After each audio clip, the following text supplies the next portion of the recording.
ଆସନ୍ତୁ ଆଜି ଜାଣିବା ବଛା ବଛା 25ଟି ଅନୁଚିନ୍ତା। ନମ୍ବର 1, ନଦୀ କିମ୍ବା ପୋଖରୀରେ ମାଛମାନଙ୍କୁ ଅଟା ଗୁଳା ଖୁଆଇବା ଦ୍ୱାରା ଶୁଭ ଏବଂ ମଙ୍ଗଳକାରୀ ହୋଇଥାଏ। ତା ସହିତ ଜୀବନରେ ସଫଳତା ପ୍ରାପ୍ତି ହୋଇଥାଏ। ନମ୍ବର 2, କାର୍ଯ୍ୟରେ ଯିବା ପୂର୍ବରୁ ଘରର ସମସ୍ତ ସଦସ୍ୟ ମଥାରେ ଚନ୍ଦନ ତିଲକ ଲଗାଇବା ଦ୍ୱାରା କାର୍ଯ୍ୟ ସଫଳ ହୋଇଥାଏ ଏବଂ ଘରେ ଖୁସିର ପରିବେଶ ସୃଷ୍ଟି ହୋଇଥାଏ।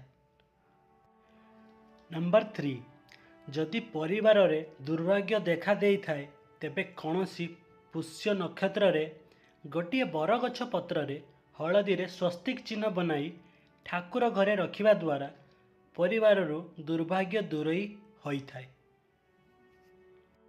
ନମ୍ବର 4, ବିଶୁଦ୍ଧ କେଶରକୁ ହଳଦିଆ କପଡ଼ାରେ ବାନ୍ଧି ପଇସା ରଖୁଥିବା ସ୍ଥାନରେ ରଖିବା ଦ୍ୱାରା ଘରେ କେବେ ବି ଧନର ଅଭାବ ହୋଇନଥାଏ ଏବଂ ପରିବାର ଲୋକଙ୍କୁ ସଫଳତା ପ୍ରାପ୍ତ ହୋଇଥାଏ।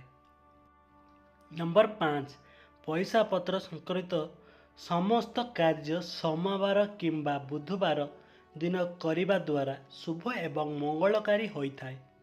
ତାହା ସହିତ ସଫଳତା ପ୍ରାପ୍ତି ହୋଇଥାଏ। ନମ୍ବର 6, ଯେଉଁ ଲୋକଙ୍କ ମୁହଁର ବାମ ପାର୍ଶ୍ୱରେ କଳା ଯାଇଥାଏ ତାଙ୍କୁ ଜୀବନ ସାରା ସୁଖ ଶାନ୍ତି ଭୋଗ ହୋଇଥାଏ। ନମ୍ବର 7, ଯଦି ମୁହଁରେ ବ୍ରଣର କଳା ଦାଗ ହୋଇଥାଏ ତେବେ ଡାଲଚିନି ଗୁଣ୍ଡରେ ମହୁ ମିଶାଇ କଳା ଦାଗରେ କିଛି ଦିନ ମାରିବା ଦ୍ୱାରା ତାହା ଦୂର ହୋଇଥାଏ। ନମ୍ବର 8, ସପ୍ତାହକୁ ଥରଟିଏ ଶୁକ୍ରବାରରେ ମିଶ୍ରିଯୁକ୍ତ କ୍ଷୀରି ପରିବାରର ସମସ୍ତେ ଏକାଠି ଖାଇଲେ ଲକ୍ଷ୍ମୀ ପ୍ରସନ୍ନ ହୁଅନ୍ତି। ନମ୍ବର 9, ପ୍ରତ୍ୟେକ ଦିନ ପାଣିରେ ଲୁଣ ପକାଇ ଘର ପୋଛିଲେ ଭାଗ୍ୟରେ ପରିବର୍ତ୍ତନ ହୋଇ ସୌଭାଗ୍ୟ ଆସିଥାଏ। ନମ୍ବର 10, ପିଜୁଳି ପତ୍ରକୁ ପାଣିରେ ଭଲ ଭାବେ ସିଝାଇ ସେ ପାଣିକୁ ମୁଣ୍ଡରେ ଲଗାଇଲେ ମୁଣ୍ଡରୁ ଚୁଟି ଉପୁଡ଼ିବା ବନ୍ଦ ହୁଏ। ନମ୍ବର 11, ବାସ୍ତୁଶାସ୍ତ୍ର ଅନୁସାରେ କେବେ ବି ଘରେ ଜୋତା କିମ୍ବା ଚପଲ ଏଠି ସେଠି ପକାନ୍ତୁ ନାହିଁ। ଏହା ଦ୍ୱାରା ଅଶାନ୍ତି ଏବଂ ଧନକ୍ଷୟ ବୃଦ୍ଧି ହୋଇଥାଏ। ନମ୍ବର 12, କେବେ ବି କାହାରିକୁ ସିଧା ହାତରେ ଲୁଣ ଦିଅନ୍ତୁ ନାହିଁ। ଏହା ଦ୍ୱାରା ଝଗଡ଼ା ଲାଗିଥାଏ। ଲୁଣ ତଳେ ରଖିଦିଅନ୍ତୁ, ସେ ନେଇଯିବେ। ନମ୍ବର 13, ଯେଉଁ କନ୍ୟାର ଆଇବ୍ରୋ କେଶ ପରସ୍ପର ଲଗାଲଗି ହୋଇ ରହିଥାଏ ସେ କନ୍ୟାକୁ କେବେ ବି ଧନର ଅଭାବ ହୋଇନଥାଏ। ନମ୍ବର 14, ଡାହାଣ ହାତ କହୁଣୀ ଉପରେ କଳା ଯାଇଥିଲେ ସେ ଲୋକ ଖରାପ କାର୍ଯ୍ୟରେ ମନ ବଳାଇଥାଏ।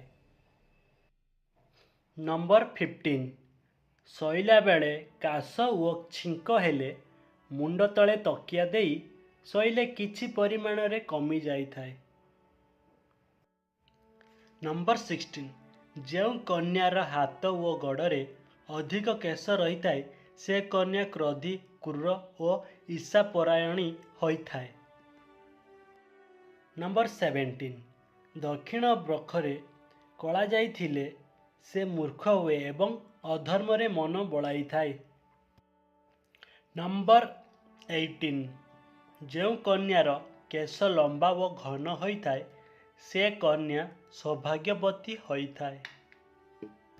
ନମ୍ବର 19, ଯେଉଁ କନ୍ୟାର ନାକ ତଳକୁ କେଶ ରହିଥାଏ ସେ କନ୍ୟା ଉଚ୍ଚାଭିଳାଷୀ ହୋଇଥାଏ। ନମ୍ବର 20, ଟିକେ ଲୁଣ ନେଇ ମୁଣ୍ଡ ଚାରିପଟେ ବୁଲାଇ ବାହାରକୁ ଫିଙ୍ଗିଦେଲେ ଅଶୁଭ ଦୃଷ୍ଟି କଟିଯାଏ।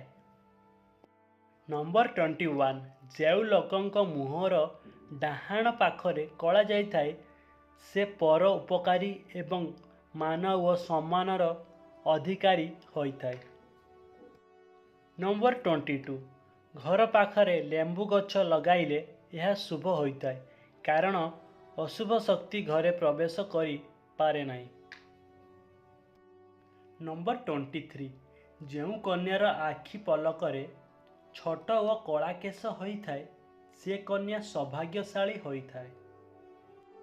ନମ୍ବର 24, ରାସ୍ତାରେ ଯଦି ଲେମ୍ବୁ ଆଉ ଲଙ୍କା ପଡ଼ିଥିବାର ଦେଖନ୍ତି ତେବେ ତାକୁ ପାଦରେ ଛୁଅନ୍ତୁ ନାହିଁ, କାରଣ ଅମଙ୍ଗଳ ହୋଇଥାଏ।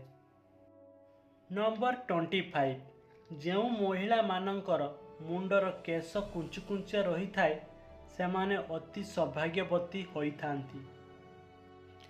ଏହି ସୁନ୍ଦର ଭିଡ଼ିଓଟି ଶେଷ ପର୍ଯ୍ୟନ୍ତ ଦେଖିଥିବାରୁ ମୁଁ ହୃଦୟର ଧନ୍ୟବାଦ ଜଣାଉଛି। ଯଦି ଏହି ଭିଡ଼ିଓ ଦ୍ୱାରା କିଛି ଶିଖିପାରିଛନ୍ତି ତେବେ ଭିଡ଼ିଓକୁ ନିଶ୍ଚୟ ଲାଇକ୍ କରନ୍ତୁ ଏବଂ ଏମିତି ଶିକ୍ଷଣୀୟ ଭିଡ଼ିଓ ଦେଖିବା ପାଇଁ ଆମ ୟୁଟ୍ୟୁବ୍ ଚ୍ୟାନେଲକୁ ନିଶ୍ଚୟ ସବସ୍କ୍ରାଇବ୍ କରନ୍ତୁ। ଜୟ ଜଗନ୍ନାଥ।